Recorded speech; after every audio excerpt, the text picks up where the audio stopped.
संग भालू भूधर तरुधारी। जैसा मित्रम मैं नीतू पंडित चैनल पर सबका स्वागत करती हूँ। इस प्रसंग का वर्णन लंका कांड में मिलता है। इस प्रसंग में रावण और जाम्बान का युद्ध हो रहा है। संग भालू भूधर तरुधारी, मारन लगे पचारी पचारी। भयो क्रुद्ध रावण बलवाना, गई पद मही पटकई भटनाना। देखी भालुपति निज दल धाता, कोपी माज उर मारे सुलाता। उरलात घात प्रचंड लागत, बिकल रथ ते मही परा।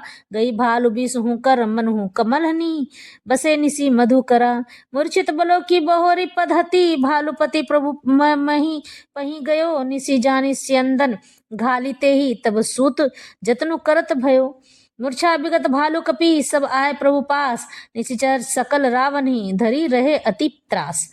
देहि निसी सीता मही जाई, त्रिजटा कही सब कथा सुनाई।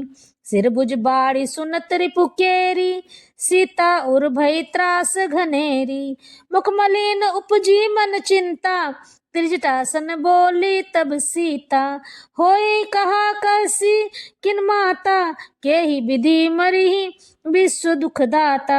रघुपति सर सिर कटेहु न मरई, विधि विपरीत चरित सब करई। मोर अभाग्य जियावत ओहि, जेहि हो हरिपद कमल बिछोहि। जाम्बान के साथ जो भालू थे वे पर्वत और वृक्ष धारण किए रावण को ललकार ललकार कर मारने लगे।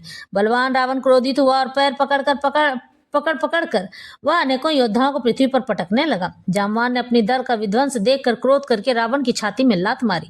छाती में लात का प्रचंड घात लगते ही रावण व्याकुल होकर रथ से पृथ्वी पर गिर पड़ा।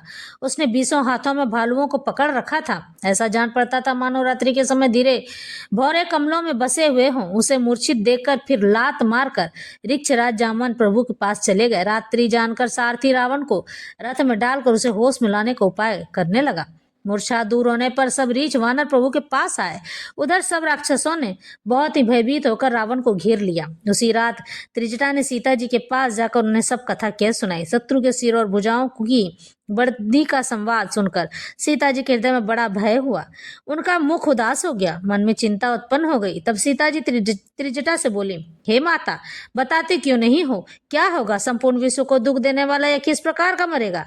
श्री रघुनाथ जी के बाणों से सिर कटने पर भी यह नहीं मरता है। विधाता सारे चरित्र विपरीत उल्टे ही कर रहा है। सच बात तो यह है कि मेरा दुर्भाग्य इसे जिला रहा है, जिसने मुझे भगवान के चरण कमलों से अलग कर दिया है। माता सीता त्रिजटा से इस प्रकार बात करती हैं और कहती है,